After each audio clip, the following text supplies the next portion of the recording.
அசாம் மற்றும் மேற்கு வங்க தொழிலாளர்கள் தங்கள் மாநில தேர்தலில் ஓட்டு போட சொந்த ஊர்களுக்கு சென்றதால் ஹோசூரில் உள்ள ரோஜா தோட்டங்களை பராமரிக்க ஆளில்லை.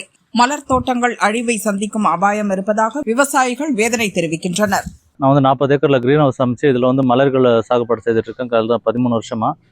இந்த 13 வருஷத்துல இல்லாத பாதிப்பு ஒரு கரோனா நேரத்துல கூட இந்த பாதிப்பு இல்லாம இருந்துச்சு. ஆனா இந்த 2 மாசம் ரொம்ப அதிகமா லேபர்ஸ் பிரச்சனை ஆயிடுச்சு. ஏன்னு கேட்டிங்கன்னா, அந்த அசாம் எலெக்ஷன் இருக்கிறதுனால எல்லாமே அசாமுக்கு கிளம்பி போயிட்டாங்க. அதே மாதிரி நார்த் லேபர்ஸு உத்தரப்பிரதேஷ், மகாராஷ்டிரா, பீகார் இந்த லேபர்ஸ் எல்லாமே கிளம்பி போயிட்டாங்க. இதில் ஒரு பெரிய பிரச்சனை. அப்புறம் லோக்கல் நம்ம தமிழ் ஆளுங்க நம்ம லோக்கலில் இருக்கிறவங்கள பிடிச்சி வேலை பண்ணலன்னா அவங்க எல்லாம் 100 நாள் வேலை வாய்ப்பில் போயிட்டாங்க. இங்கே லேபர்ஸே இல்லை. ஒசூர் தாலுக்கில் லேபர்ஸே இல்லை. அந்த லேபர்ஸ் இல்லாததுனால விவசாயிங்க ரொம்ப பாதிச்சிருக்காங்க. ஏன்னா இது நார்மலான விவசாயம் கிடையாது. 2-3 மாதம் கழிச்சு பண்ணிக்கலான்றதுனால அப்படி முடியாது. இதை ஏன்னு கேட்டிங்கன்னா 50 லட்ச ரூபா முதலீடு போட்டிருப்போம். ஒரு ஏக்கர் கிரீன் ஹவுஸ் அமைக்கிறதுக்கு 50 லட்ச ரூபா முதலீடு போடுறோம்.